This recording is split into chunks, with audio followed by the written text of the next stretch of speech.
Meu bom dia, irmãos. Eu gosto de ouvir o presbítero Luiz. Ele tem uma forma de falar que eu acho bem legal. Eu, quando fiz o vídeo ali, eu falei os buracos, né? Depois eu fiquei pensando, podia ter usado uma linguagem melhor, né? Até porque eu coloquei no Facebook, tivemos bastante gente se manifestando. Muito bem. Abra sua Bíblia em Apocalipse capítulo 20. Apocalipse capítulo 20. Nós vamos ler do verso 1 ao 6. Mas hoje nós vamos focalizar nossa atenção nos versos 4 a 6. Apocalipse capítulo 20, do verso 1 ao verso 6.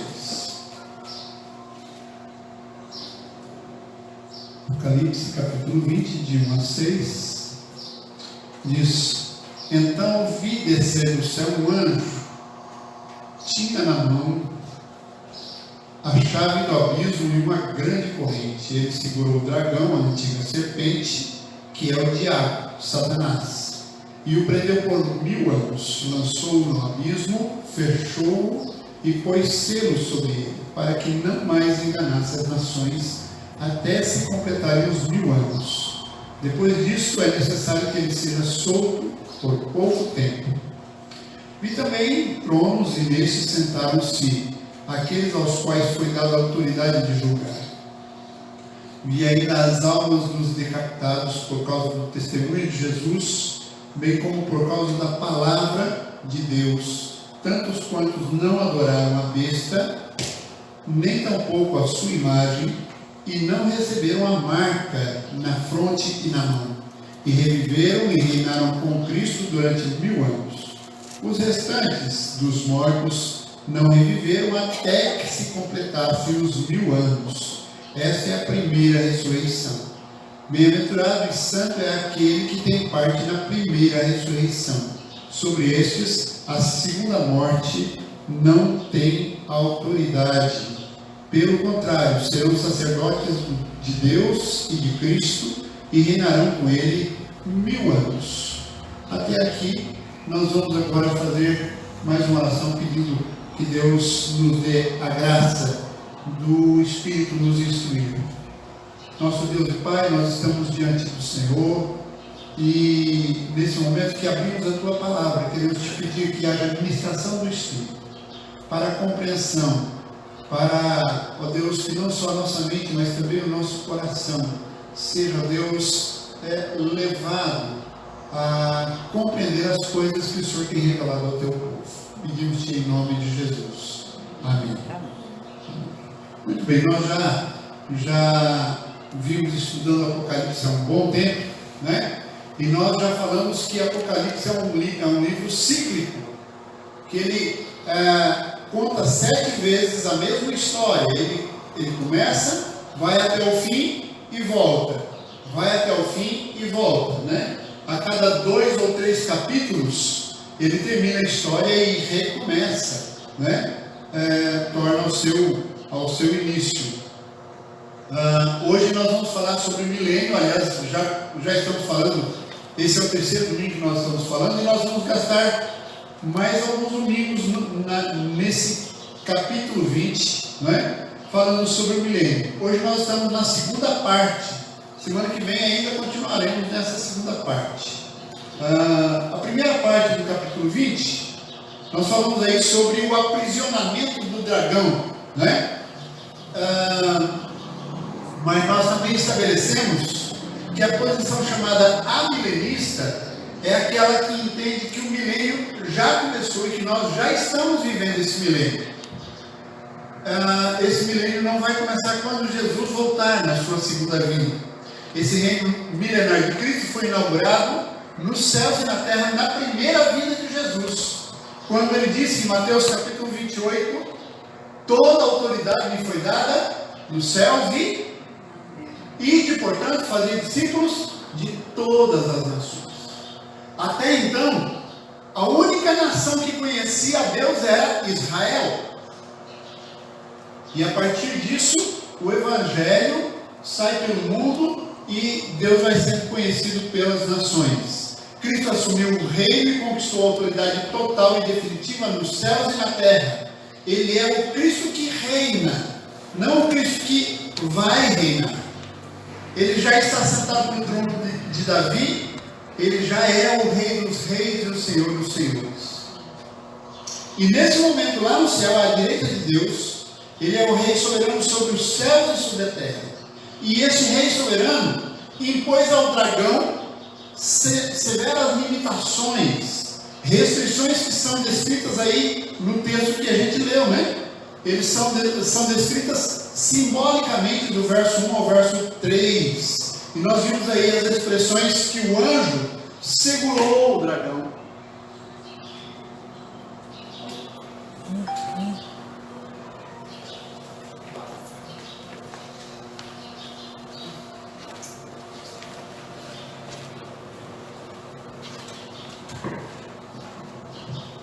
Vimos aí que o anjo segurou o dragão, as expressões, né? Segurar, prender, lançar no abismo, tudo isso com o intuito de que Satanás não mais enganasse as nações. Até então, Satanás podia enganar as nações. Agora isso se cumpriu na ressurreição e na ascensão de Jesus. Aliás, eu não sei se você já observou, mas nós falamos muito pouco da ascensão de Jesus, né? Mas no final do livro de Lucas, do livro de, se eu não me engano, de Marcos, está lá escrito que Jesus foi assunto aos céus. E no livro de Atos, no capítulo 1, versículo 10, a gente lê muito o versículo 8 e não lê o versículo 9, o versículo 10. Mas lá diz que à vista dos apóstolos, Jesus foi assunto aos céus. Então, nesse momento em que Jesus ressuscita e sobe aos céus, né? Crucificado, ressuscita e sobe aos céus, o dragão e seus anjos são expulsos dos céus, atirados para a terra, restritos agora a este mundo, apesar de poderem tentar perseguir a igreja e realizar muitos males, contudo, eles não podem enganar as nações. Ou seja, o Evangelho vai caminhar no mundo inteiro e, chegando, vai salvar vidas de todas as partes do mundo. O sentido disso é daquilo que Cristo disse: toda autoridade me foi dada. E depois de dizer isso, então Jesus diz: ide, portanto, e preguem o Evangelho, façam discípulos de todas as nações, porque esse Evangelho é poderoso, nada segura ele. Então essa foi a restrição que Satanás recebeu com a vitória de Cristo na cruz, na sua ressurreição, na sua ascensão. Ele não pode impedir que o Evangelho salve vidas em todo o mundo. Ele não pode impedir o Evangelho de ser espalhado por todo o mundo. Agora, desde a ascensão de Cristo, o Senhor reina. Em toda a terra o seu nome é proclamado. Nada nem ninguém pode deter o avanço do Evangelho em todo o mundo. As piores dificuldades, não é? Na igreja tem aqueles que contribuem, aqueles que oram e aqueles que vão pregar o Evangelho em lugares complicados, fora do seu habitat natural, não é? Mas tem também aqueles que oram e aqueles que contribuem, não é? Participando da missão de Deus no mundo. Então, isso até o fim dos 1000 anos, que não são literais, mas são um período completo de tempo. Essa expressão 1000 anos aí é simbólica, nós entendemos que ela é simbólica, até porque em 2 Pedro, capítulo 3, diz que para o Senhor, 1000 anos é como um dia, e um dia como 1000 anos. O que significa isso? Deus não conta a vida como nós contamos. Deus não está preso ao relógio. Deus não está preso às datas do nosso calendário.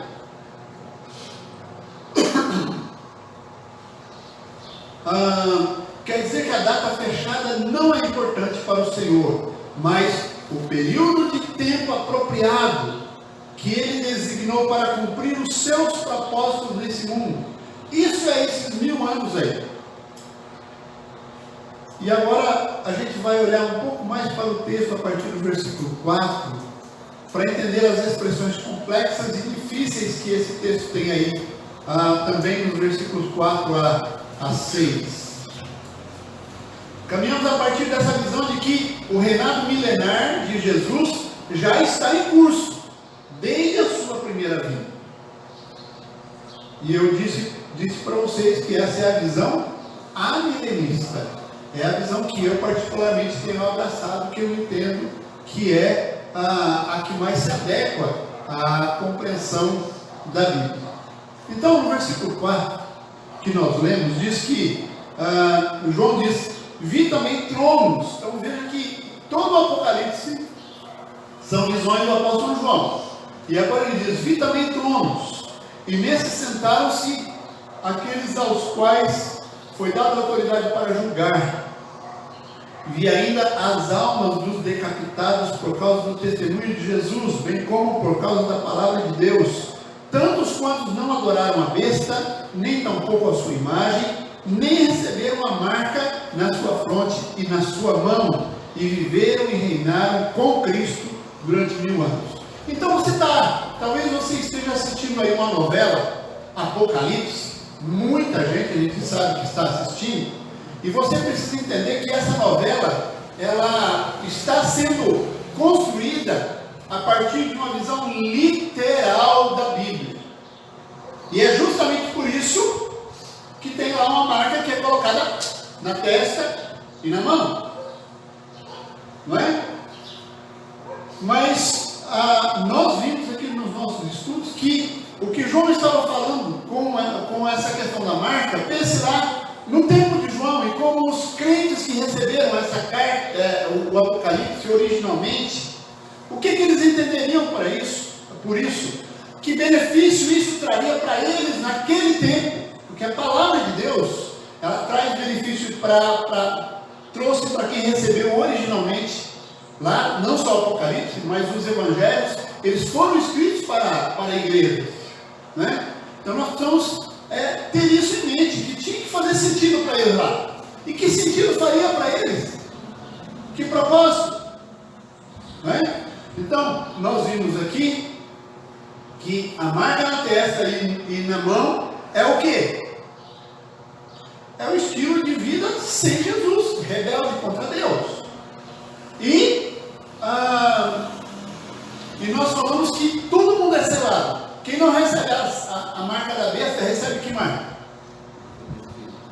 O selo de Deus, que é o Espírito Santo. Não é? Que é o Espírito Santo. Muito bem. Então, agora no versículo 4, há aqui um contraste. Enquanto nesse período de reino milenar, Satanás está restrito, como nós vimos aí dos versos 1 a 3, com a sua força maior quebrada, não pode mais impedir que o Evangelho seja pregado. Ao mesmo tempo, do outro lado, nós temos almas reinando com Cristo.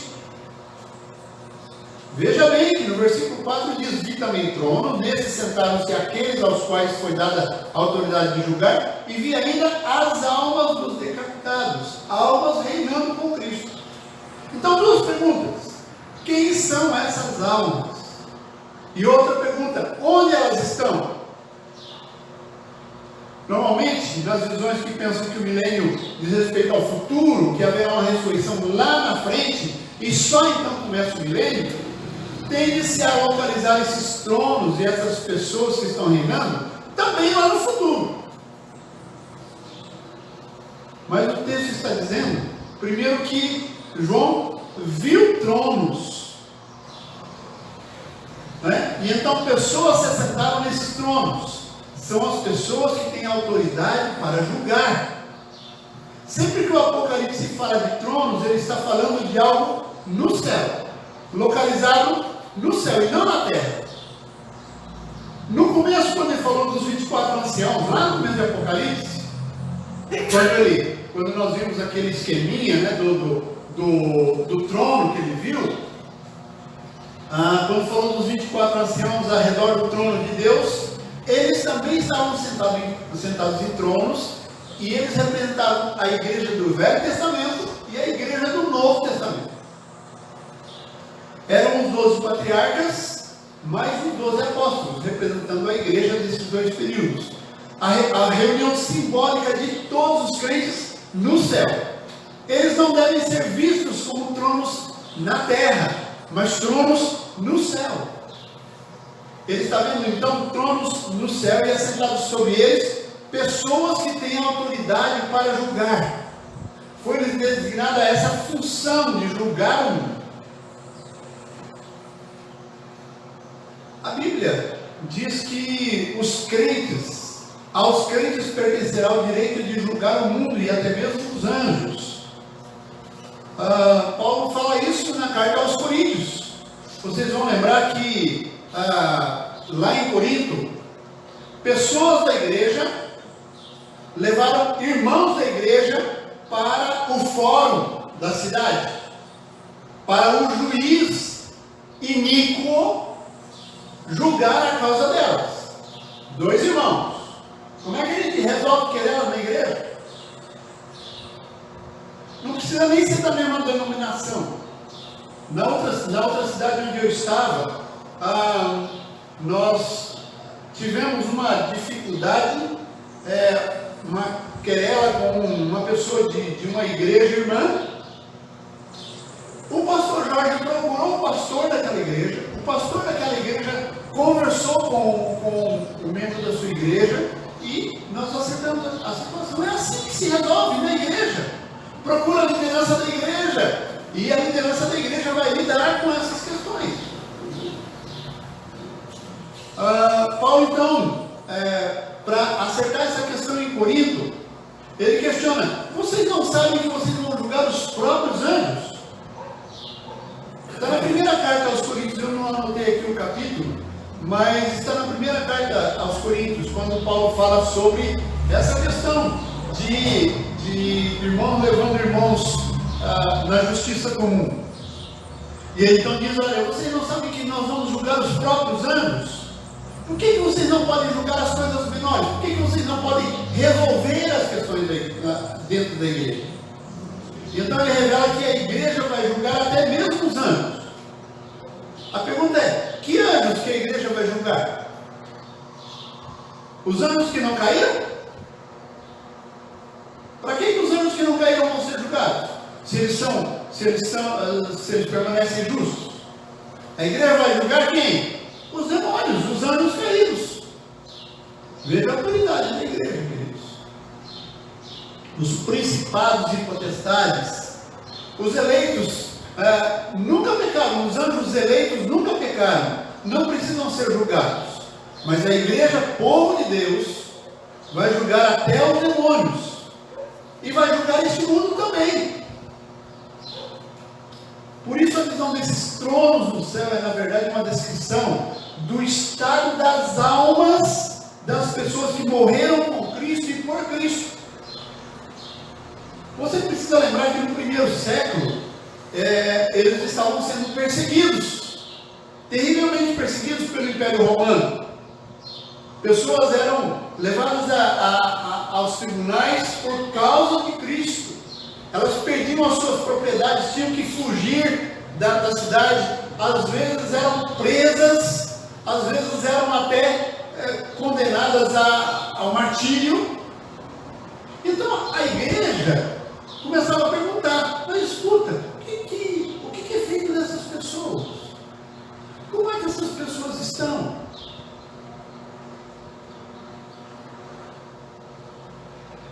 Então João está nos mostrando aqui que nesse instante essas pessoas estão reinando com o Senhor lá nos céus.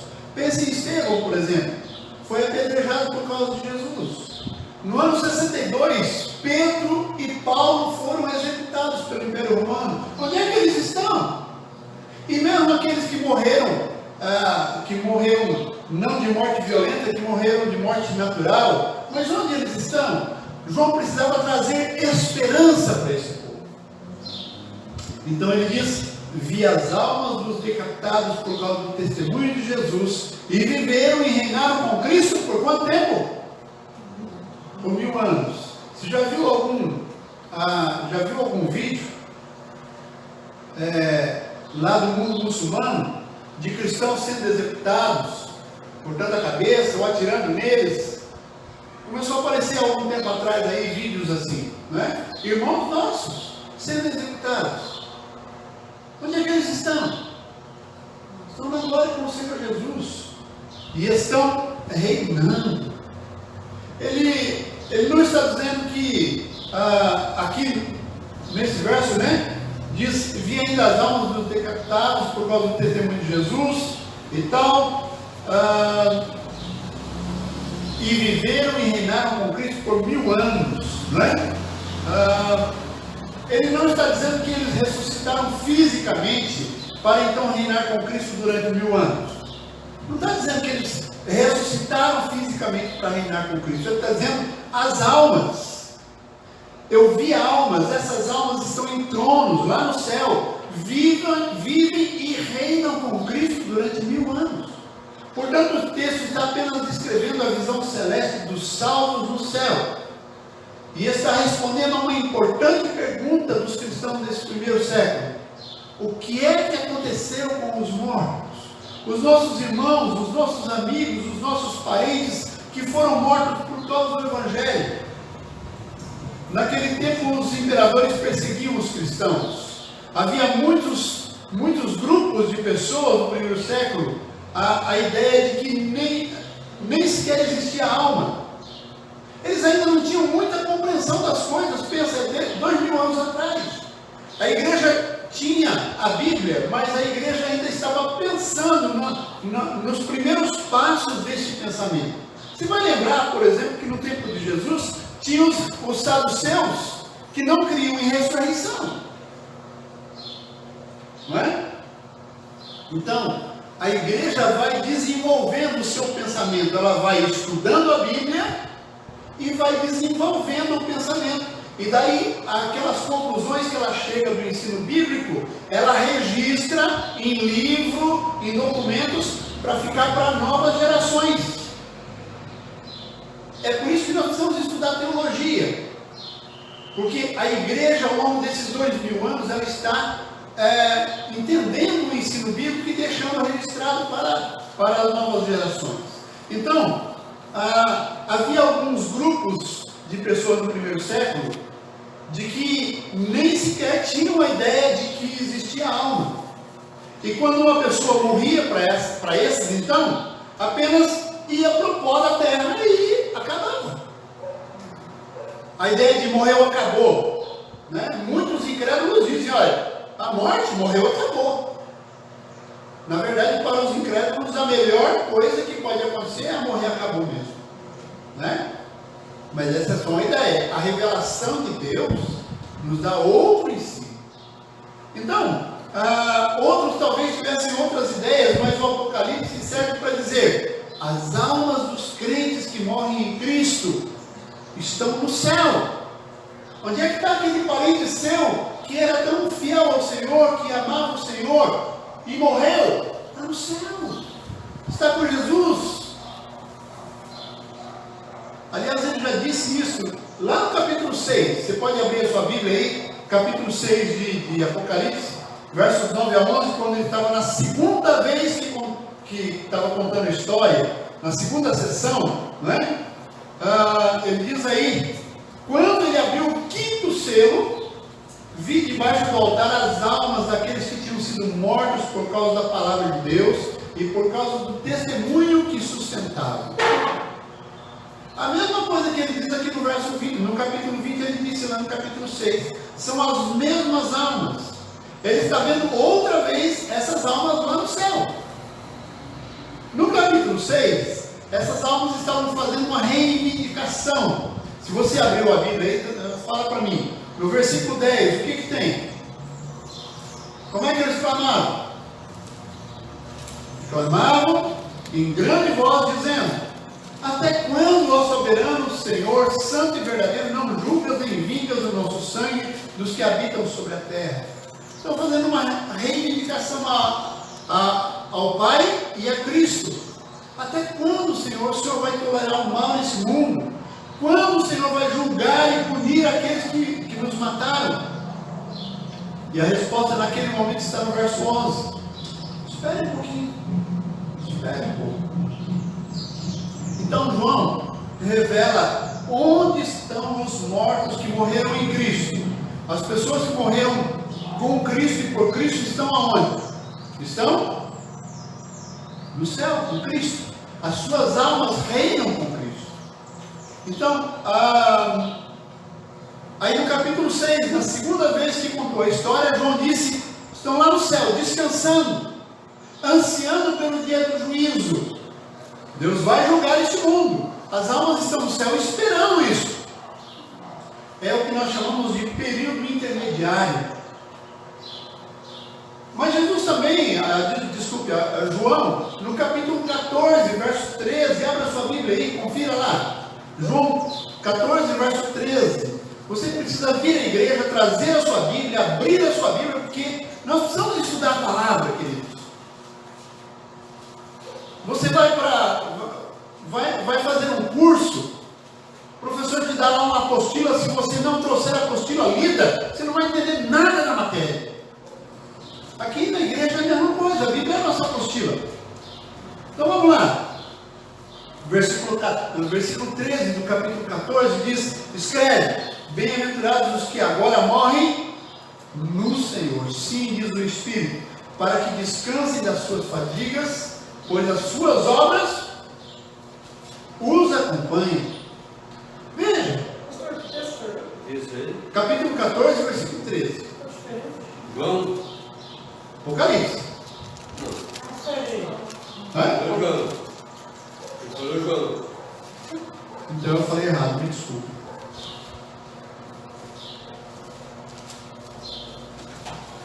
Apocalipse capítulo 14, verso 13. E ele diz: escreve: bem-aventurados os que agora morrem no Senhor.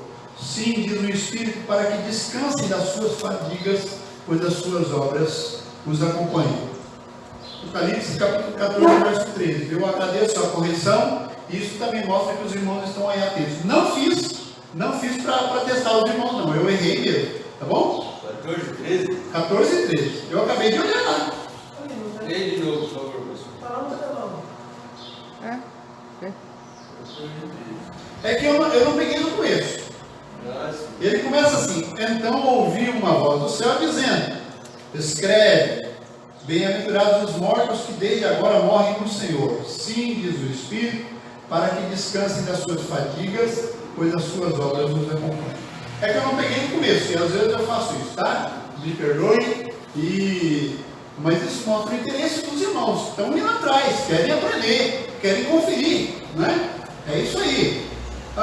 João está preocupado em todo o livro do Apocalipse em explicar aos crentes o estado de bem-aventurado dos mortos em Cristo. Não é isso que nos traz esperança quando alguém da nossa família, alguém dos nossos amigos, um irmão da igreja falece? O fato de a gente saber que ele foi estar com Cristo e que agora ele não sofre mais as coisas daqui, ele não tem mais medo de Covid, não é? Não tem mais que lutar pela sobrevivência nesse mundo que a gente planta e dá cargos e abrolhos, como está lá a maldição sobre a terra, né? Agora estão na presença do Senhor descansando, e diz mais: as suas obras os acompanham. O que eles fizeram aqui na terra, no reino de Deus, vão receber benefícios nos céus. É lógico que nós crentes não fazemos as coisas para ganhar benefícios. Nós fazemos porque estar dentro do reino de Deus é graça maravilhosa, não é? Muito bem. Então, elas estão lá diante do altar, do trono do Senhor, né? O Senhor não esquece do que eles fizeram. Eles vão receber recompensa. Mas agora volte para Apocalipse capítulo 20. Apocalipse capítulo 20. Na última vez que João conta a história, ele vai fechar o livro. Ele já contou 6 vezes e agora está contando a 7ª, não é? E agora ele está trazendo, é a 3ª vez que ele traz esse assunto à baila, pelo menos.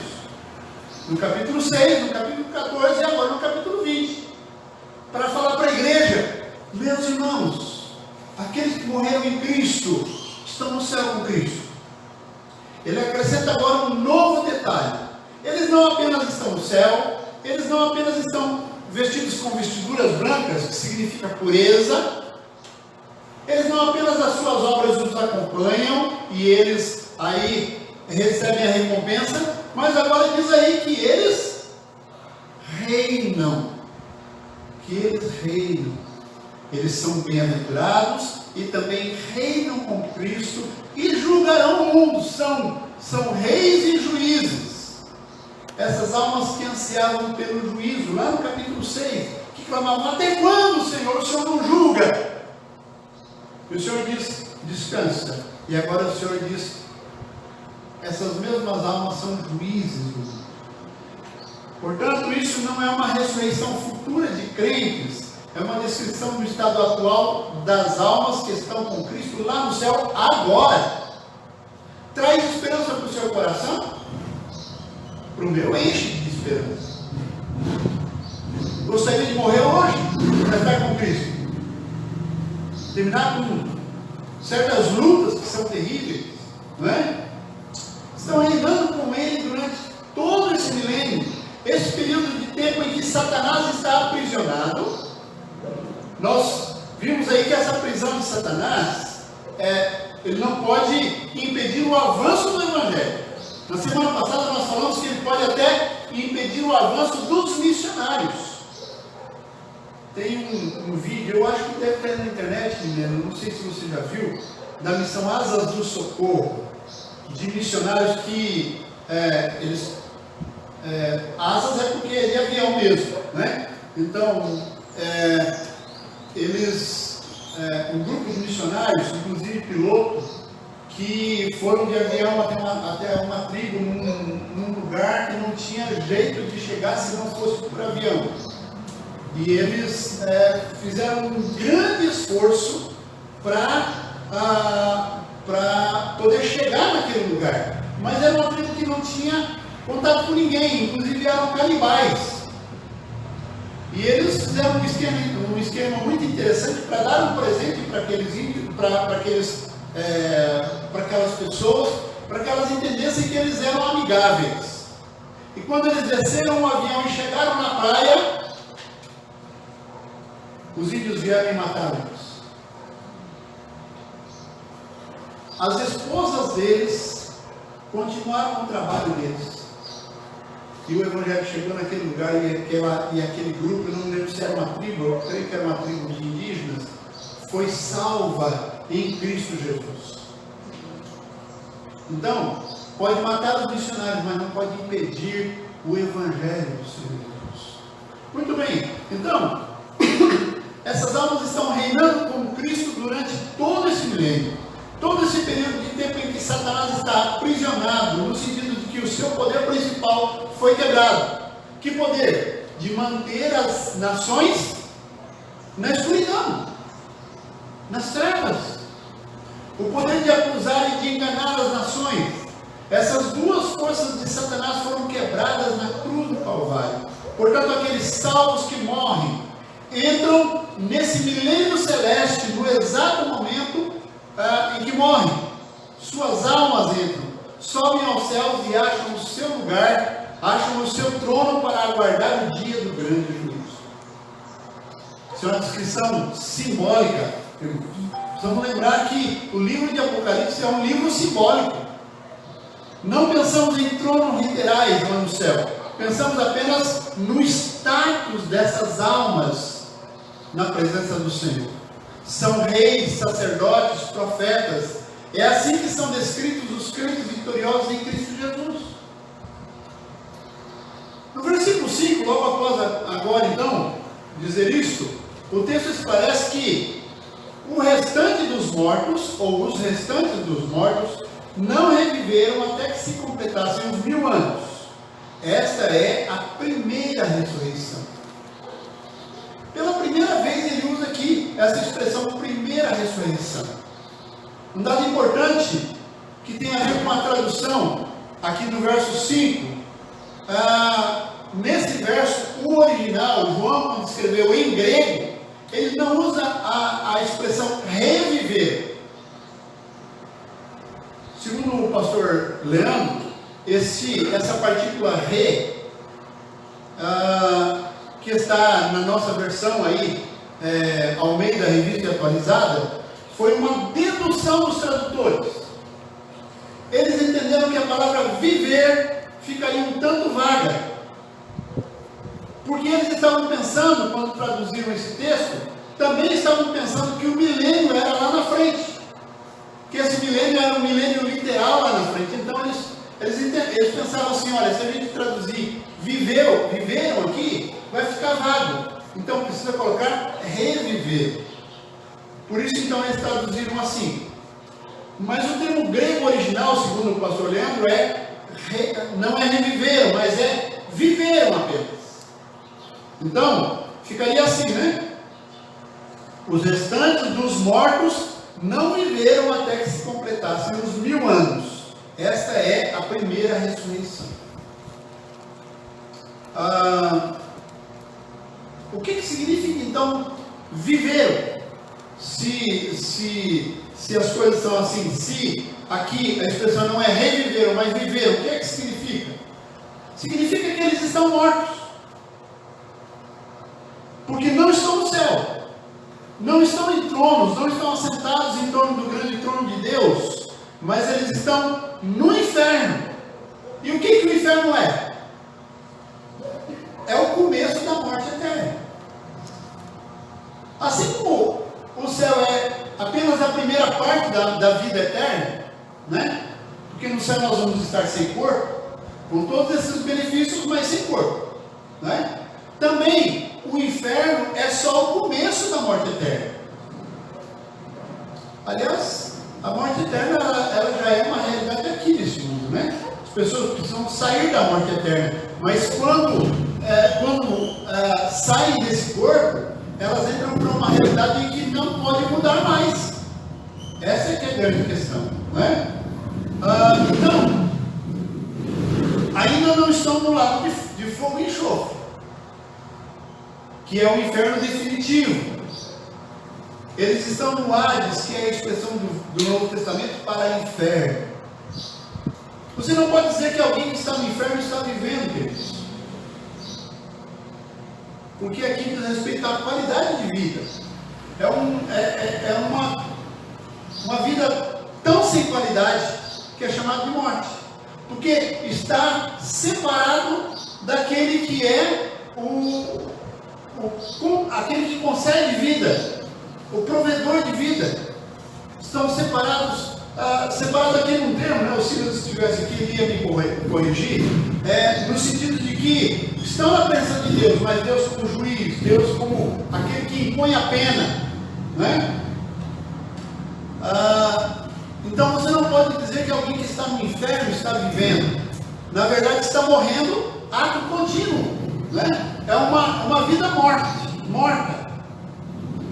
Eu acho que para os jovens aí que gostam, né? Aquele The Walking Dead é uma linha de filmes que se fizeram aí, até de séries que se fizeram aí, que podem nos dar uma impressão disso. Uma impressão, porque lá é nesse mundo natural, né? A gente sem vida, mas nesse mundo natural. Corpos que estão andando, mas não tem vida. Na verdade, quem está no inferno está morrendo, ato contínuo, ainda que vivo. Tem vida, mas não é vida no verdadeiro sentido, é existência. Existem, são reais, têm sentimentos, têm sensações, mas não é vida, é morte. Por quê? Porque é sofrimento o tempo todo. É sofrimento o tempo todo. O que o texto quer nos mostrar é a diferença do estado das almas dos que morrem com Jesus, né? E dos que morrem sem Jesus. O estado das almas dos que morrem, onde elas estão? Aqueles que morreram com Cristo estão reinando com Cristo. Aquelas que morreram sem Cristo estão no inferno. Os crentes que estão vivendo, reinando com Cristo nos céus, farão isso durante todo esse período até que Cristo retorne. Os ímpios não estão vivendo, eles estão num estado de morte, um estado irreversível, não tem mais reversão. Só vai piorar. Quando o inferno atual for absorvido pelo lago de fogo, a coisa intensifica, fica muito pior. João chama esse viver das almas no céu de primeira ressurreição. Então veja, nós estávamos agora falando sobre o inferno, né? As almas dos mortos sem Cristo estão no inferno. E depois vão para o lago de fogo. Não tem mais solução, não é? E estão, é morte contínua, é sofrimento contínuo, é receber o juízo de Deus continuamente. Aqueles que morreram em Cristo estão nos céus, reinam com Cristo, e quando Jesus voltar, recebem os seus corpos para irem para o novo céu, para a nova terra, novos céus e nova terra, né? Então João chama esse viver das almas no céu de primeira ressurreição. Os restantes dos mortos não reviveram até que se completassem os 1000 anos. Essa é a primeira ressurreição. A primeira ressurreição, então, é daqueles que morrem com Cristo e estão reinando com Ele lá. Essa é a primeira ressurreição que ele diz. Por causa da interpretação literal dessas passagens, é que muitas pessoas fizeram um esquema na cabeça, que é um esquema falho, mas que dá essa ideia.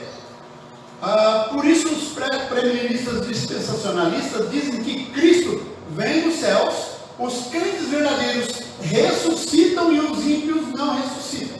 Ou seja, os crentes verdadeiros vão para o céu, mas os crentes que são só meia boca, que estão em cima do muro, ficam na terra.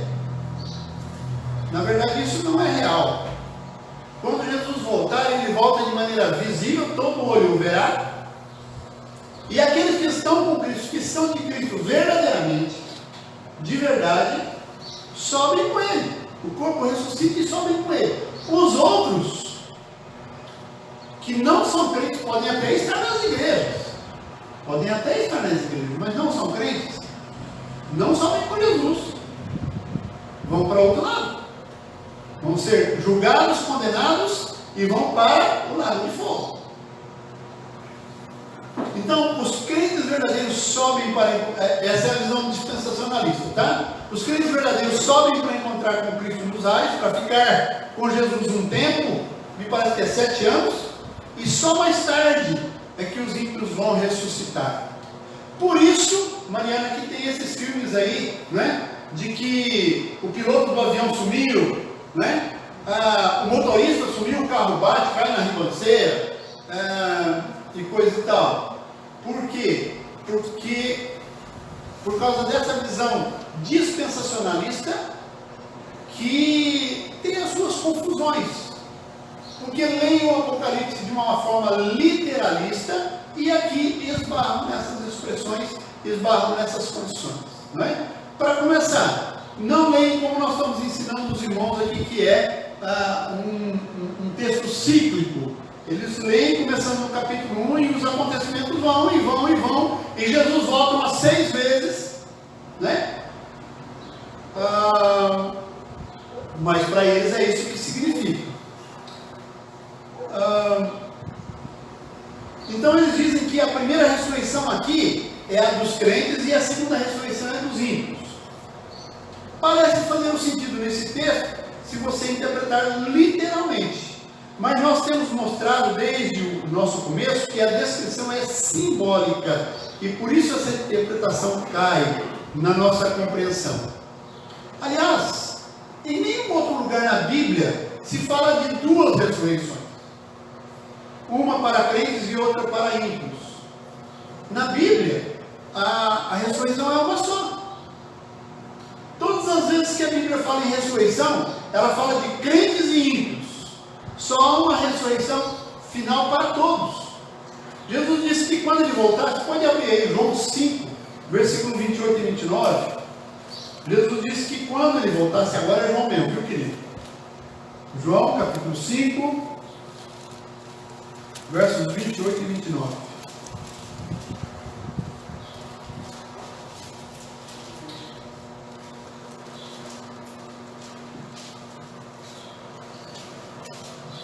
Vocês sabem que depois que eu tomo água, eu falo mais uns 45, 50 minutos, né? João 5, 28 e 29. Jesus disse: não vos maravilheis disso, porque vem a hora em que todos os que se acham nos túmulos ouvirão a sua voz e sairão. Os que tiverem feito o bem para a ressurreição da vida, e os que tiverem praticado o mal para a ressurreição do juízo. Fala em duas ressurreições de tempos diferentes aí? Não há ideia de intervalo entre ressurreições, e este texto lá de Apocalipse 20, que é simbólico, não está dizendo que exista.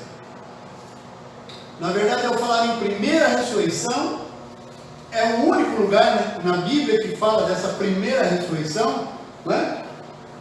Quer dizer que as almas daqueles crentes que subiram ao céu e estão lá, agora já desfrutam de algo semelhante à ressurreição. Já desfrutam da vida semelhante à ressurreição. A palavra ressuscitar no grego significa subir, se elevar. Por isso a ideia de levantar-se dos mortos. A pessoa está deitada no túmulo e se levanta. Então a palavra ressuscitar no grego significa subir. A primeira ressurreição não é uma ressurreição física, irmãos. É a subida das almas aos céus. Então quando alguém morre em Cristo, ela ressuscitou, foi para os céus com Cristo. Toda vez que um crente morre, ele passa pela primeira ressurreição. A sua alma ascende, sobe aos céus. E desse modo entra no reinado celeste com Cristo. Lá nos tronos, onde as almas estão assentadas para aguardar o juízo final. A segunda ressurreição é a ressurreição física. A primeira ressurreição é essa, subir para estar com Cristo, sem o corpo. A segunda ressurreição é a ressurreição física. Afinal, aquela que todos participaram, crentes e ímpios. O destaque aqui é justamente o que ele diz. Quem tem parte na primeira ressurreição? Aquela alma que foi para o céu. De modo nenhum para a segunda morte. É o que ele diz aí, né? Esses não participam da segunda morte, não é isso que diz? Capítulo 20, verso 6, né? Bem-aventurado santo é aquele que tem parte na primeira ressurreição. Sobre essa segunda morte não tem autoridade.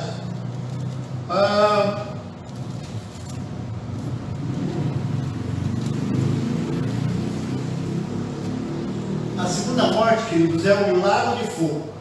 A primeira morte é a morte física. A segunda morte é o lago de fogo. A primeira morte é aquela que todos vão participar até que Jesus volte, né? Todos vão participar da primeira morte. E a segunda morte é o lago de fogo. A primeira morte é a morte física. A segunda morte é o lago de fogo, é o inferno. A morte espiritual, no caso, a morte eterna, né? É o inferno definitivo. A primeira ressurreição é o estado das almas dos crentes do céu, reinando com Cristo. A ressurreição física é o oposto da primeira morte. É o corpo reassumindo vida. Isso é uma maneira de o autor do texto, João, cruzar essas realidades. Não são duas ressurreições físicas, senão teria que haver duas mortes físicas. Mas há apenas uma morte física. A primeira e a segunda morte têm a ver com a primeira morte física e a segunda morte eterna. Primeira ressurreição, subida das almas ao céu. Segunda ressurreição, a ressurreição física. Esse é o sentido da passagem, meus queridos. Não devemos esperar, portanto, ressurreições intervaladas, como se Deus tivesse 2 momentos para ressuscitar as pessoas. E eu quero terminar dizendo que é por isso que o texto diz: tenha certeza do estado de bem-aventurança daquelas almas que morreram com Cristo. Elas estão nos céus, elas vivem, elas reinam com Cristo e reinarão durante toda essa era. Todos esses 1000 anos que não são literais, reinarão com Cristo durante toda essa era. Mas lá no final do milênio, no final dessa era, no dia da segunda vinda de Jesus, elas retornam para ressuscitar o seu corpo, para nunca sofrerem o dano da segunda morte. Nós vamos parar por aqui. Na semana que vem a gente ainda vai meditar um pouco mais nessas questões, tá bom? Tem aqui algumas coisas a mais para trazer para os irmãos. Quero convidar os irmãos para ficarem em pé. Nós vamos fazer como a semana passada. Nós vamos desligar o vídeo. Se alguém quiser fazer alguma pergunta, pode fazer. Mas a partir do momento que eu fiz a oração, desligamos o vídeo. Quem quiser sair também pode sair, tá? Fique à vontade. Vamos então orar. Nosso Deus eterno Pai, nós te agradecemos por essa manhã. Te agradecemos pelo estudo da tua palavra. Te agradecemos porque podemos compartilhar essas coisas tão ricas com os irmãos. Queremos te pedir, Senhor, que continue ministrando graça, ministrando, Senhor, a tua bênção sobre o teu povo, tanto os deste lugar aqui que se reúnem nesse lugar, os que estão aqui agora, os que estão em casa, quanto os de outros lugares, ó Deus, que estão nos ouvindo. Derrama graça, derrama bênção e ajuda-nos, ó Deus, a crer e entender a tua palavra. Em nome de Jesus. Amém. Podem sentar-se.